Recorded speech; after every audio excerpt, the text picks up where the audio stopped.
There's a group out there that wants presidential candidates to have to debate science. Interesting. Now, there's a group called Science Debate that wants to have these presidential candidates participate in a debate dedicated to different science issues during the general election.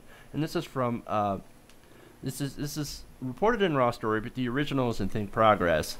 And basically, according to CBS News, we hear, and this is going over to climate change, which would be one of the topics. We hear the perpetual headline that in 2014 has been the warmest year on record, but now the script has flipped. Has it? I don't think it has. As far as the science of climate change, global warming, and all the different scientific issues, you've seen a lot of people on the GOP side say that, well, I'm not a scientist. However, I'm going to say something scientific.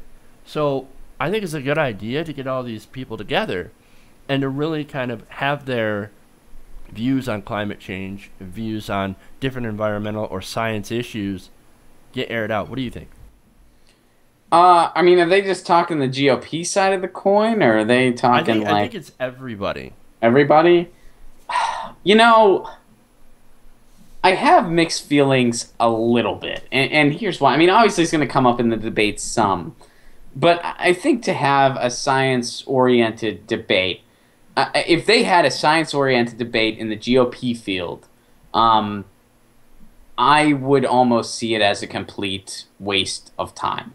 Not Because necessarily it would make great fodder for the Daily Show. I'd watch it for that purpose. I'd watch it for satirical purposes and to write about later. And it would, I mean, it would fill up a show or two for me and you, Jeff.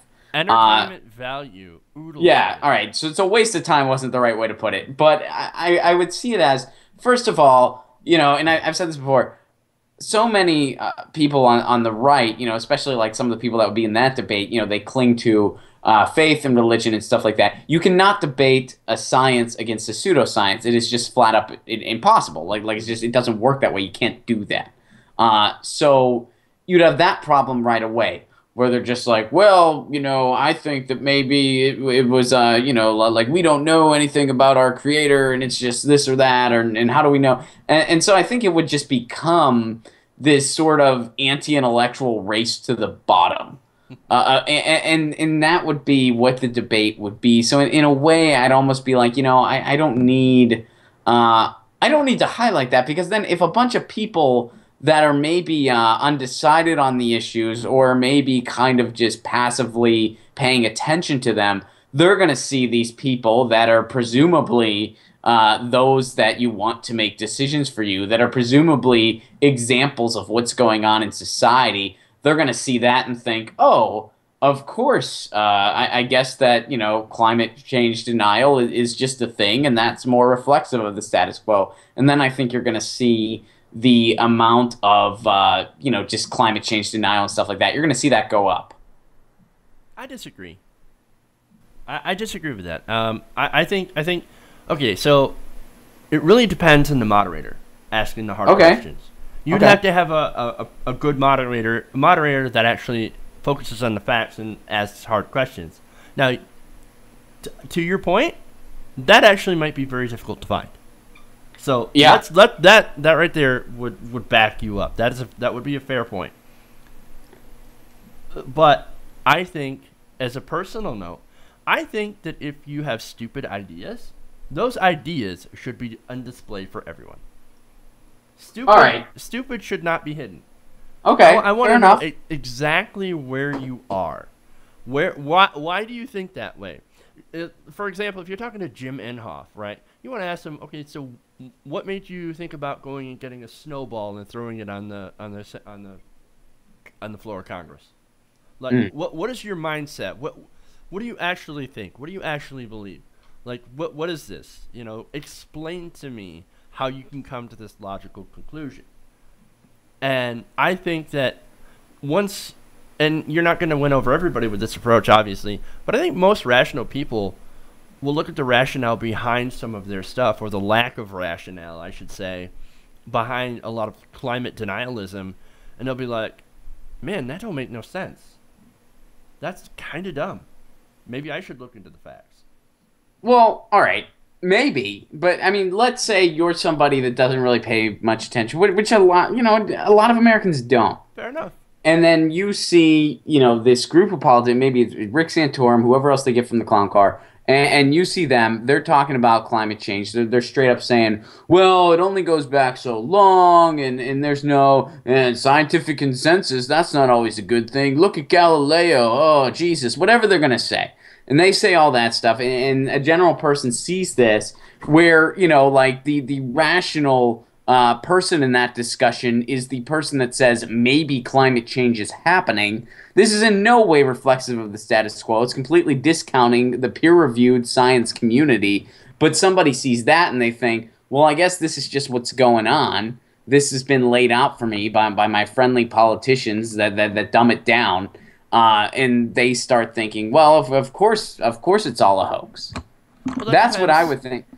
I think that depends on who's moderating, though. And that's why I'm saying I'll agree with you. If Bill Nye moderates the debate, then I'll get on board with you and I'll say, okay, stupid should be exposed.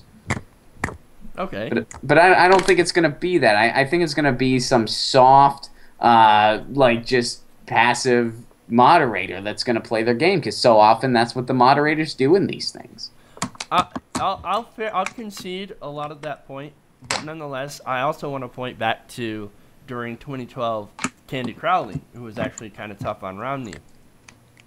Okay, yeah, I mean, it happens. It happens. It does happen. Now, she got tore apart in the media afterwards. Right. So, but it can happen, but you see what happens when you ask tough questions. So, I mean, I will definitely concede that point, but nonetheless, that's why I said it's more of on my personal feelings towards it. And I realize that, what I would want, my ideal, doesn't always match reality. Sure. The reality of the situation.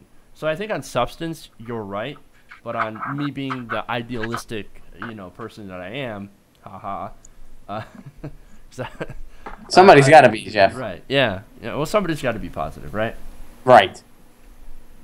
Yeah. I mean, I don't know. We'll see. I think it's a good idea. What I would love people from the science community being involved too. Absolutely. I would love like if they organized it where it's like, okay, there's going to be a politician and a scientist sitting beside him or her, and them having discussion. It's like, all right, you guys are policy people. We're the science people. Here's what we need. Here's the way we see things. If you disagree, we'll hear you out. Say your piece. Say what you want to say. If you're scared to say what you want to say, well, maybe your ideas are the issue. Mm-hmm. Maybe the facts don't always line up with what you believe. And you know what? That's the pesky thing about facts, is that they're true whether you believe them or not. There you go. So I don't know. We'll see. I mean, it's a nice idea. I would like to see how it's executed. If it's just a bunch of, especially if it's just done, during the primaries, it's just a bunch of Republicans on the stage. I wouldn't have very high hopes for that leading to anything positive. One more thing, too, I want to add to that before we wrap this one up, is that you're right. In any sort of scientific debate, I want scientists there. And they should be there. Mm-hmm. And we could get into Rick Santorum talking about the Pope and everything. That was a story that happened earlier. Yeah. And it turns out the Pope doesn't have a master's degree. That was misreported. But he worked as a chemist and studied chemistry for, I think he was like I forget what he had gotten. But he had some sort of degree, some sort of qualification in chemistry, which made him kind of a scientist, kind of. Yeah, and honestly, I mean, anybody who thinks that the Earth is round is just as qualified to talk about science as Rick Santorum. So, fair enough.